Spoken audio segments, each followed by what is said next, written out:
the way it's going to become useful on the battlefield, and you know exactly how a battle is won with a weapon like this. And then of course I'm going to step back, own up on that. When I fire this thing, I'll be going according to the same manual as this army was back then. So at least the most accurate way I've been able to depict. So I'm sure I would have gotten yelled at just like everybody else. But this particular gun right here, I'm sure we all have a good generic term to describe this weapon. Starts with an M. What is this word? Musket. Yeah, the word musket, right? Okay, now normally we watch movies, we read books, you know, and such, we watch TV, and the word musket is usually thrown around almost like it's just meaning an old generic gun of the 18th century. That is not necessarily what a musket was. So because you're going to have rifles in the time period, you're going to have fowling pieces in the time period, fusils, and well, a musket implies something very specific. This is the only weapon in the 18th century that is outfitted for this thing right here. And the fact that I have this thing already fixed and the muzzle ready to go tells you what this weapon's purpose is. This is for fighting. This is definitely for frontline battlefield use. And yeah, like I said, the fact that I have it on the muzzle already tells you what my goal might end up being when I get to that battlefield. Folks, I want you to imagine you're in the middle of priming and loading a weapon like this, which for an American soldier should take about 15 seconds per shot.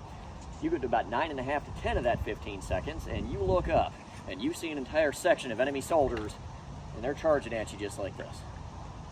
How does it make the two of you feel? Not very good. Not very good. I like that. So because if you don't feel very good, you feel nervous, you feel scared, what are you thinking about doing, guys? Good? You run off of that battlefield, what aren't you doing to me anymore? You're not shooting at me anymore. You're not shooting me anymore, you're not advancing on me anymore, you're not trying to harm me or my army anymore. That's going to be very good for us. That's exactly how victory is defined in this time period, simply by intimidating the enemy or demoralizing the enemy enough until eventually they just choose to retreat off of that battlefield. Now at face value, that does seem pretty easy enough, but in practice it's going to be pretty darn difficult. So because the British, of course, do win the vast majority of the battles fought during this war, so clearly they don't tend to run all that easy.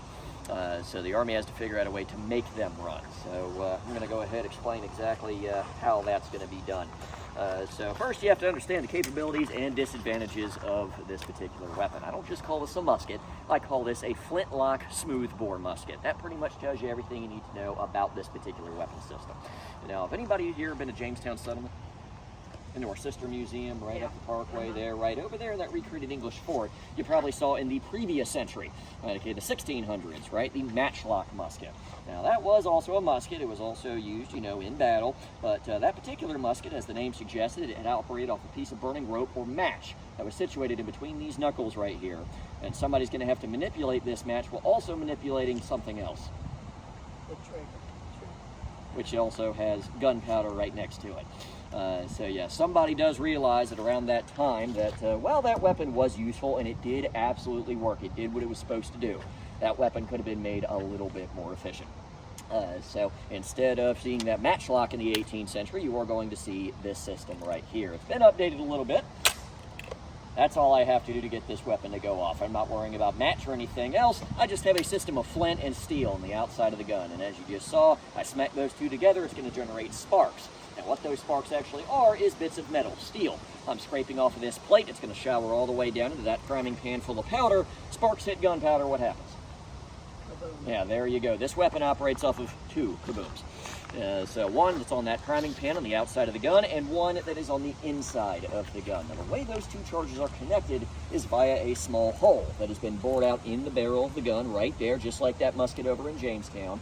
And well, provided nothing is obstructing this vent hole, I will finally get ignition. That priming powder, that explosion, will go all the way through, igniting my loading charge. And in front of that loading charge, in the case of this particular musket, this is called the Brown Bess. This is what the British were firing previously before the Americans. What this thing fires is a 75 caliber ball of lead. And don't get me wrong, that is going to feel every bit as impressive as it sounds, provided it hits you. That is the one caveat this musket has. Right, okay, it's very fast to load, coming in at about 15 seconds, but what it actually has in reload speed, it's going to lack considerably in accuracy and in range. This is a smooth bore gun, meaning there is nothing inside or about this barrel that's going to ensure any of those things. So what's going to happen here is typically I'm going to have about 100 yards maximum effective range, which if you're keeping score, that's about a football field. 100 yards? So 100 yards, yeah, so sound great? That's a pretty good distance for Yeah. flintlock. Yeah, for a flintlock of the 18th century, it's fantastic. Also considering the reload speed to boot, right? Very, very good system to have. Modern day shotguns but, is not going to be all that accurate at 100 yards. yeah, so, but yeah, and the whole reason in a modern day shotgun, you're actually going to have those pellets inside that weapon, is what you're looking to do with those pellets is you're looking to spread all those out over a much wider area, cover more ground, increasing your chances of actually doing what? Hitting that target, right? With this weapon, I don't have any of those pellets. What I have is just that one solid ball. So what's going to happen here is out at 100 yards, I'm going to reach out and try and hit you. I'm going to hit your brother. Sorry. Probably what's going to happen here, right? So the way the Army has to make the most of these weapons is by placing as many of these things on the front lines as they possibly can, right? They're going to go ahead and start. Into the barrel. Yes. How frequently is that got to be cleaned? Well, it depends on the user. So you're going to go ahead, prime that weapon, maybe a little bit, maybe a lot. And that's actually a problem this weapon could have, folks. You go through 15 seconds to load, and instead of getting a gun to go off, you get the most annoying sound on the face of the planet. I'll demonstrate. Now, just because my weapon malfunctions, that means the enemy has malfunctioned. No, it doesn't. He probably got his to go off, right? Okay, well, I have to fix this misfire and trying again. So the amount of powder that you put in is going to have a bearing on how frequently that's got to get cleaned out. Yeah, absolutely. I'll tell you, you have a tool that goes in that hole. Absolutely, I got one right here. Yeah, so yeah, the Army thought of everything.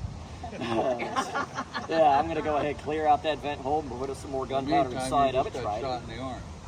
Yes, and I very well could. But especially considering the way these soldiers are fighting in the time period, there's a very high chance that, yeah, I absolutely could get hit. The way you see soldiers fighting on the front lines of a battlefield in the 18th century, folks, is something through the use of linear formations or a line of battle. You're going to be situated on the front lines of a battlefield in exactly that, a line. Now, at face value, standing there, shoulder to shoulder, elbow to elbow, the enemy's advancing, they're shooting at you, you got cavalry coming at you, artillery firing at you. Everybody okay with this? Yeah, no, right? Okay, probably not. And guess what? Neither with these troops. But the whole reason the Army has you standing here anyway is, well, twofold. First of all, you got to make the most of this weapon, folks. What sounds scarier as far as the enemy's concerned? One shot down range every 15 seconds or 100 of them? Definitely 100 of them. Like I said, our goal, first and foremost, is to scare the enemy, right? So not only are we going to make these weapons more intimidating by firing in mass, but we're going to make these weapons a lot more accurate by firing in mass. If I fire 100 shots down at a single target, is somebody going to hit it? Yes. Absolutely, right? Well, probably is not a no. Yeah, that's the good news. Yeah, you're going to go ahead and make the best of the smooth bore aspect of the gun. What you're also doing is you're accounting for these troops, the soldiers themselves. That's something that's usually cast by the wayside in popular media, these movies we watch. Right, okay, how on earth do I know what to do on an active battlefield as a well-trained soldier? How do I know what I'm doing, folks? Who's telling me? My commanding officer. What is he barking out at me every few seconds? Haven't changed in 246 years. Fire. Yeah, so, well, make ready, take aim, fire, shoulder fire lock, to the front, march, march, march, charge bayonets, to the right wheel, to the left wheel, retreat, you get the idea. All these different orders, all these different commands that I'm expected to hear and listen to. I got 100 of these guns going off, folks. How are these things doing? I'm probably not going to hear a whole lot, and I'm probably not going to see a whole lot either. After all these guns go off, there's a lot of fog and smoke on that battlefield. And, well, if I can't hear those commands, even if I can't see those commands, everybody else, shoulder to shoulder with me, starts to go in that direction. Guess where I'm going? That direction. Everybody else stops to shoot. Guess what I'm going to do? I'm going to stop to shoot. Everybody else starts to run. Guess what I'm doing?